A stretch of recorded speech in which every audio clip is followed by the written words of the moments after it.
Terus saya buat nama itu. Berarti asalnya dari sesepuh itu yang usianya Betul, usianya ratusan tahun. Kata warga setempat sini dengan penyebar agama Islam di sini. Betul. Betul, alhamdulillah. Terus di tempat ini kan ada 3 nisan. Ya. Untuk memperjelas dan biar semuanya tahu, mohon berikan penjelasan tentang 3 nisan itu. Yang bersama saya itu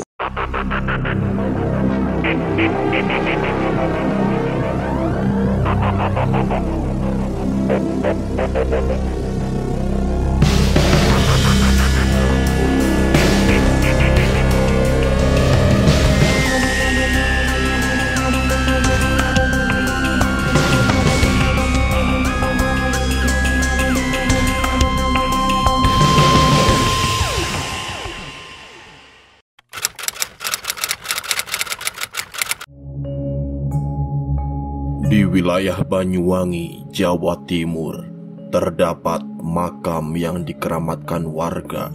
Makam ini terletak di antara hutan dan perkebunan. Warga menamainya Makam Sayyid Abdurrahman. Menurut cerita warga setempat, beliau adalah penyebar agama Islam di daerah sini pada zaman kolonial Belanda. Makam ini pertama kali ditemukan oleh sesepuh kampung sekitar tahun 1960-an.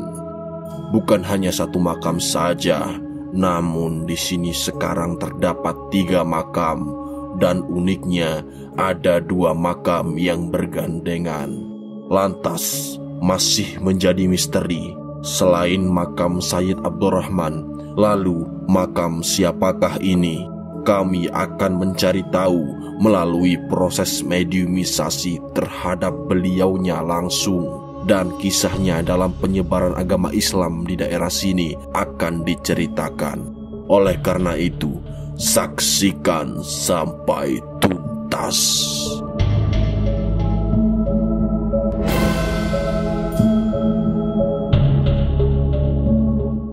Kalau ini Pak, gimana Pak ceritanya bisa dibangun seperti ini? Ini atas inisiatif dari warga di sini. Ya, atas inisiatif dari warga sini. Jadi kami kumpulkan bagaimana. Soalnya di sini dulu tidak sebagus ini. Dulu ya jelek. Dulu pernah yang sini ada orang yang bermimpi itu seperti Imam Bonjol. Beliaunya ini naik perawakannya ya? Ya, perawakannya Imam Bonjol naik kuda. Nah, kuda itu dari sana dulu, berarti kuda 2 dari gunung turun ke sini. Nah, sini terus jalan-jalan gitu, informasinya gitu. Terus akhirnya dibangun makam. Betul, dibangun makam. Dulu belum berbentuk makam Pak, belum ada batu nisan, belum apa. Awalnya sudah. Awalnya sudah. Dulu sini ada pohon beringin besar, gitu. Tahun berapa itu Pak? Pohon beringin besar ya sekitar tahun 60-65. Oh, tahun 60-an. Iya, 60-an. Dibangun berbentuk makam seperti itu. Betul. Tapi dulu memang ada makam. Ada. Oh, ada. Gitu. Ada makam. Dan ada batu nisannya. Ada batu nisannya. Gitu. Kalau makam dulu kan hanya ditandai oleh batu-batu itu aja. Terus akhirnya sampai sekarang dibangun seperti ini. Terus dipugar sampai sekarang ini. Iya Pak, apakah dikenal dengan nama Sayyid Abdurrahman itu asalnya dari mimpi orang tersebut Pak? Bukan, saya tanya dulu yang paling sepuh di sini adalah Mbah Yai Turimin. Saya terdekati, saya tanya dari masyarakat sini, siapa yang orang sesepuh di sini ini, ada seseorang yang menyampaikan saya bahwa Mbah Turimin ini yang paling, memang umurnya ratusan tahun dari di sini. Beliau menyampaikan bahwa makam di sini namanya Sayyid Abdurrahman. Terus saya buat nama itu. Berarti asalnya dari sesepuh itu yang usianya. Betul, usianya ratusan tahun. Itu ya, usianya sepuh sudah meninggal kemarin 2021. Kemarin sudah meninggal. Kiai. Itu saya makanya saya berani ngasih nama Sayyid Abdurrahman. Saya tahunya di sini nih sejak saya pindah ke sini tahun 2012. Yang sebelahnya belum diketahui dahulu sebelumnya. Belum. Ya, cuma Pak Sayyid Abdurrahman saja. Nggih, Sayyid Abdurrahman saja. Tapi pertama kali tahun 60-an ditemukan adanya batu nisan itu ada 3 makam, Pak. Saya tanya juga hanya satu. Hanya Hanya satu. satu. Sampai 3 makam ini. Nggih. Bagaimana itu, Pak? Kalau sampai 3 makam itu saya kurang begitu paham. Hanya satu itu mungkin yang dari istrinya beliau. Jadi ya dari istri beliau itu.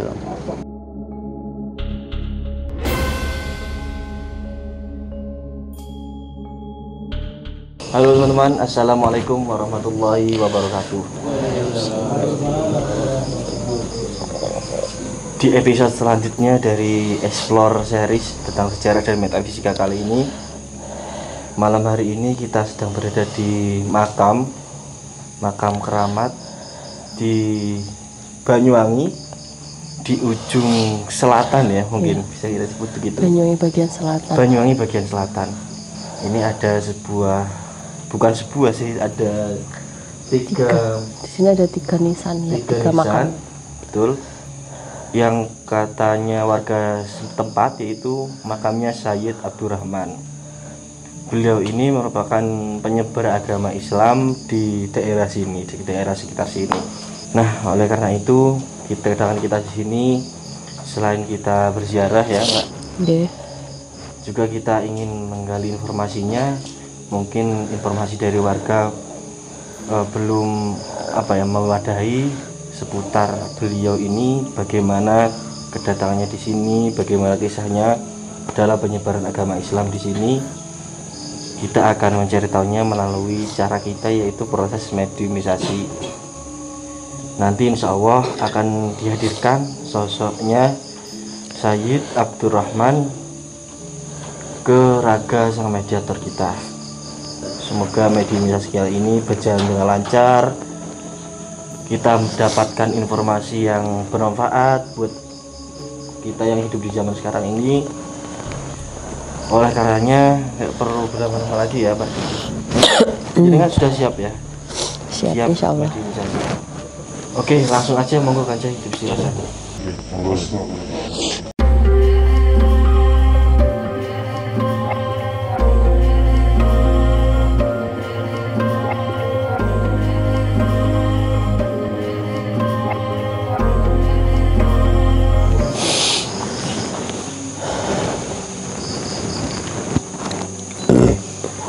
Bagi teman-teman, kita sudah dihadirkan oleh Kang Jai, sosok yang ada di makam ini. Langsung aja ya kita mulai bertanya-tanya, mencari informasinya. Bismillahirrahmanirrahim. Assalamualaikum. Waalaikumsalam. Oke. Perkenalkan, saya Riki dan ini teman-teman tim Explore dari Yayasan Kopai, komunitas pecinta anak yatim di Banyuwangi. Ingin bersilaturahmi dengan jenengan, ingin mengetahui kisah-kisah jenengan yang mungkin bisa menjadi teladan bagi kita yang hidup di zaman sekarang ini. Jenengan apa benar dengan yang ada di makam ini, Sayyid Abdurrahman, yang hadir di raganya mediator? Apakah jenengan langsung? Oke, alhamdulillah. Matur nuwun nggih rawuhnya ke sini. Tapi nama saya hanyalah Abdurrahman. Oh, ternyata nama jenengan hanya Abdurrahman. Untuk nama depannya itu Sayyid, pemberian orang sini atau menjadi sebutan orang-orang sini begitu. Mungkin seperti itu. Oke. Jenengan asli sini apa pendatang dulu? Dari mana kalau memang pendatang?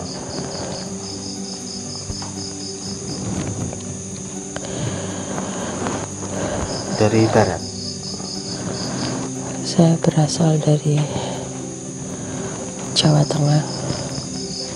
Jawa Keturunan Tengah. Arab. Keturunan Arab ya. Kira-kira di zaman apa jenengan hadir di sini? Apakah di zaman Belambangan, kejayaannya Belambangan? Setelah itu Setelah itu, oke. Di zaman Belanda, Anda hadir di sini? Oh, di zaman Belanda ya. Masya Allah. Ini datang ke sini sendiri atau berkelompok rombongan?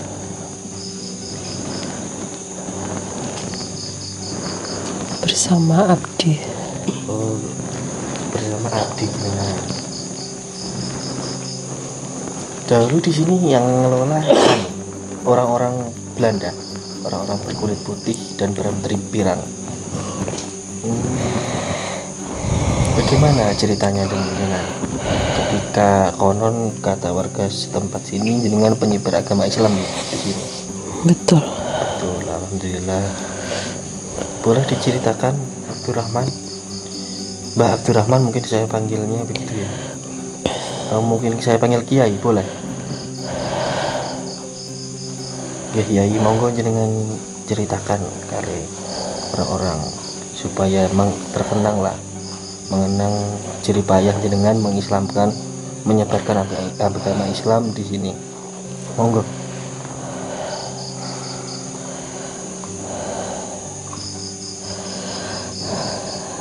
Saya hanyalah pengajar biasa. Oke, jenengan pengajar biasa.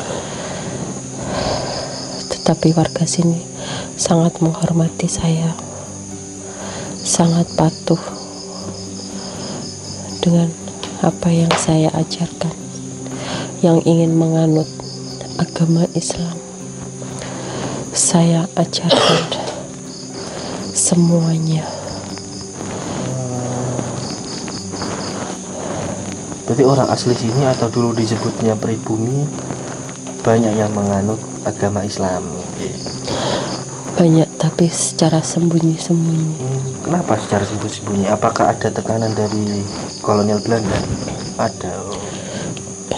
Apa sikap mereka ketika Anda menyebarkan agama Islam di sini? Mereka tidak suka.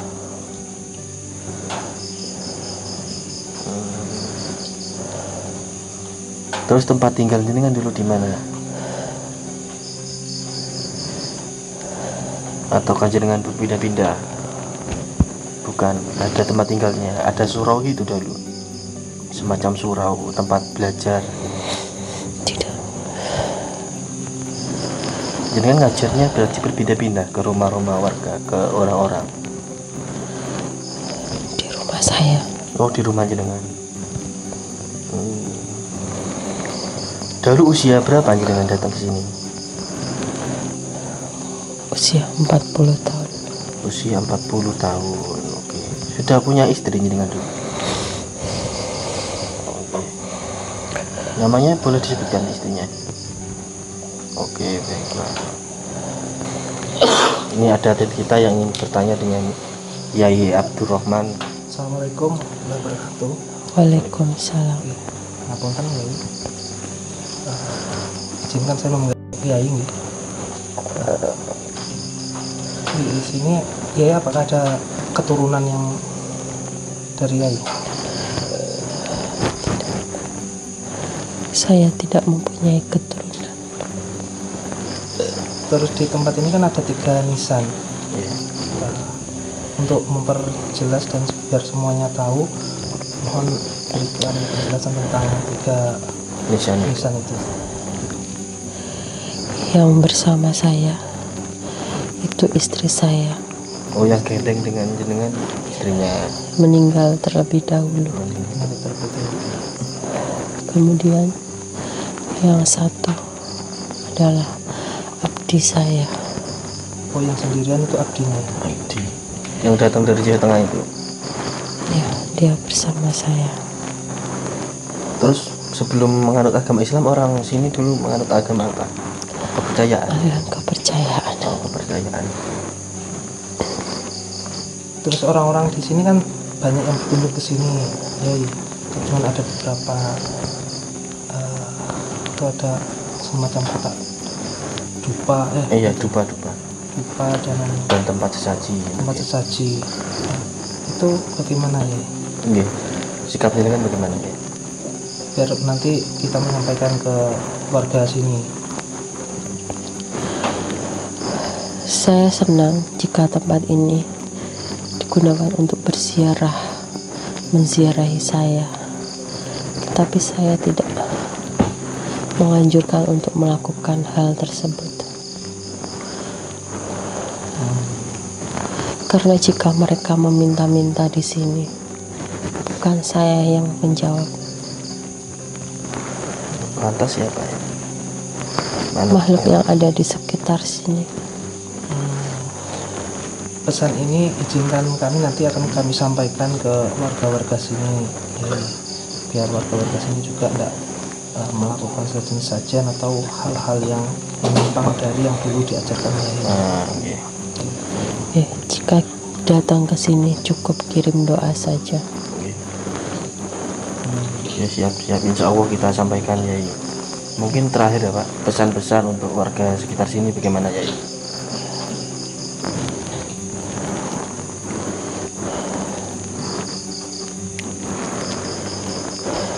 Jika yang beragama Muslim seperti saya tetap percaya kepada Tuhan, dan itu hanyalah Allah Subhanahu wa Ta'ala.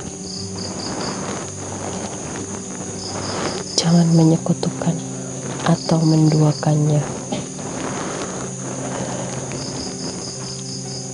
Oke, ada lagi pesannya Yai? Sudah itu saja Yai. Oke, baiklah kalau begitu. Matur nuwun, terima kasih sudah rawuh temergi Pak. Sudah ingin bertanya lagi apa Pak? Oke, sudah Cukup. Baiklah. Mungkin kaji langsung dikeluarkan sosoknya. Sosok Yai Abdur Rahman. Oke, dari situ boleh.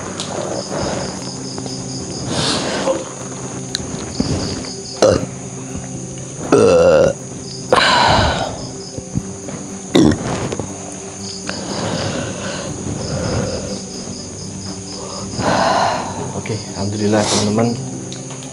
Pak Devi sekarang sudah sadar kembali, dan ternyata memang benar apa yang dikatakan warga setempat ini adalah sosok Yai Abdur Rahman ya, lebih tepatnya. Beliau tidak aslinya bukan Sayyid Abdur Rahman ya, tapi warga mungkin membuat sebutan menjulukinya Sayyid Abdur Rahman. Tapi nama aslinya sekali lagi Abdur Rahman saja. Mungkin itu sebagai cara warga untuk menghormati beliau ya Mbak Devi. Dan sudah jelas tadi disampaikan bahwa bergandengan itu adalah istrinya. Kemudian yang satu ini makamnya Abdi yang mendampingi Yai Abdur Rahman berdakwah di sini teman-teman.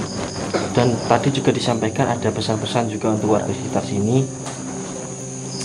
Mungkin bisa teman-teman replay lagi pesannya, bisa jadi pengingat bagi siapapun ya sebenarnya, bukan hanya warga sini. Ketika mengunjungi makam Islam itu ya tidak diperkenankan seharusnya menaruh dupa atau sesaji-sesaji seperti itu. Baiklah teman-teman, cukup sekian dari mediumisasi kita ya. Semoga teman-teman bisa mengambil manfaatnya dan hikmahnya bersama pesan-pesan yang disampaikan oleh beliau yang di sini. Terima kasih. Jangan lupa sekali lagi subscribe bagi yang belum. Klik like, komentar, dan share ke semua media sosial kalian. Terima kasih. Wassalamualaikum warahmatullahi wabarakatuh.